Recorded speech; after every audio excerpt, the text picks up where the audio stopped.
Baik, perkenalkan nama saya Sheila dari kelas MJ3. Kali ini saya akan presentasikan tugas untuk analisis dari salah satu sektor di Indonesia untuk memenuhi mata kuliah perekonomian Indonesia. Di sini saya akan membahas mengenai sektor energi terbarukan. Kemudian ini ada latar belakangnya, datanya saya dapatkan dari website setcap.co.id. Di sini di website ini saya mendapat beberapa informasi. Salah satunya di sini mengatakan bahwa EBT itu memiliki potensi yang besar di Indonesia karena terdapat sumber daya surya, panas bumi, air, dan lain-lain. Kemudian karena Indonesia ini kecenderungan konsumsi BBM itu udah berlangsung lama dan mendominasi, maka untuk mengurangi ketergantungan itu, pemerintah melakukan diversifikasi.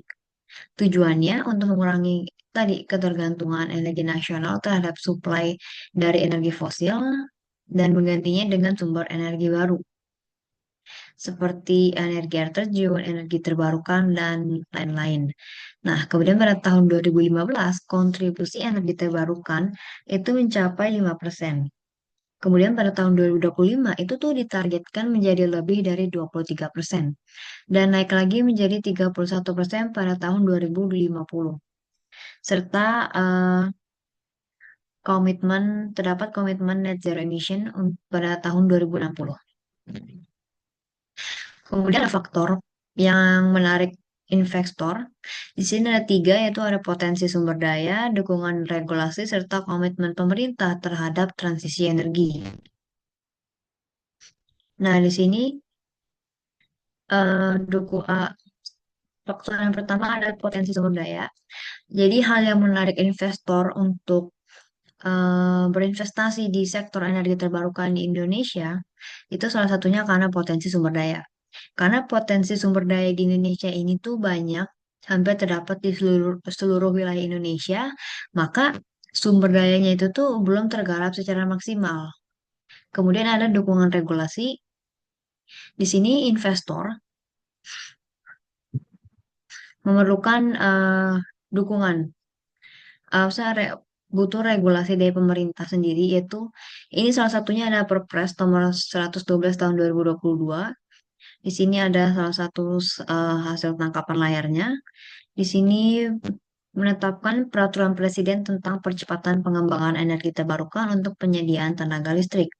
Kemudian ada RUPTL 2021 sampai 2030 PLN, yang dimana ini diterbitkan dalam rangka memperbesar porsi pembangkit energi baru terbarukan. Kemudian faktor yang tiga itu ada komitmen terhadap transisi energi.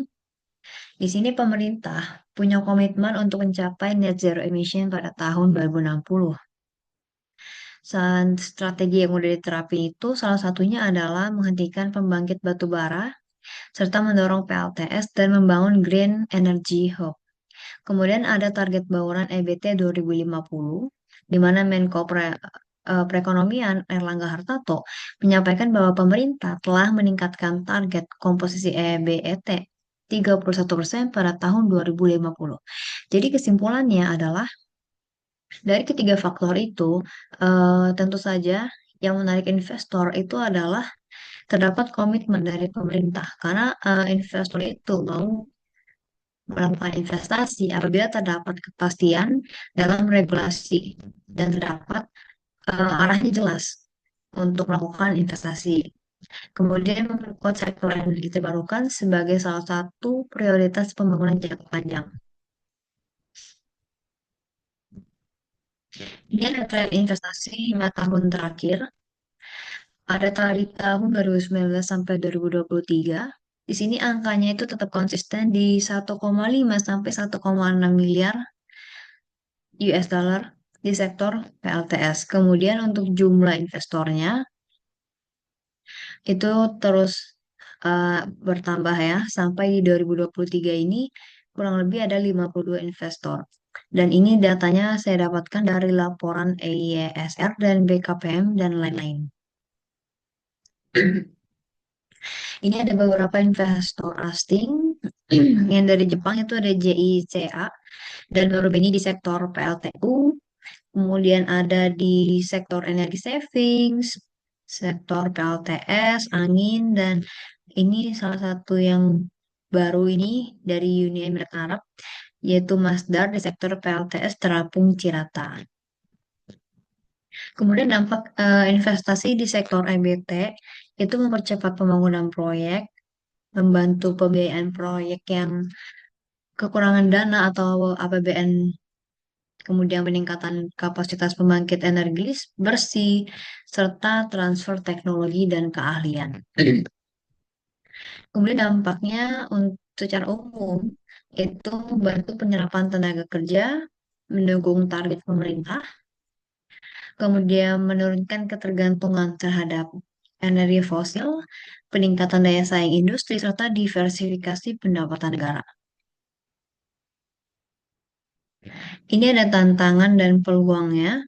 Tantangannya itu tentu saja proses perizinannya kadang dipersulit ya.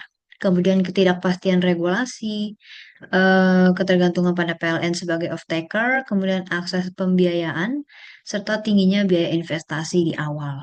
Kemudian peluangnya yang tadi, komitmen pemerintah itu jelas, kemudian uh, ada potensi di sektor, di banyak sektor, kemudian ada program JETP, serta peluang di pasar karbon dan berskala besar. Nah, ini ada referensi di mana saya dapatin semua data yang saya bahas tadi sebelumnya. Saya dapatkan dari beberapa website pemerintah. Jadi saya pikir untuk presentasi hari ini cukup sampai di sini. Apabila ada salah kata mohon dimaafkan. Sekali lagi saya ucapkan terima kasih.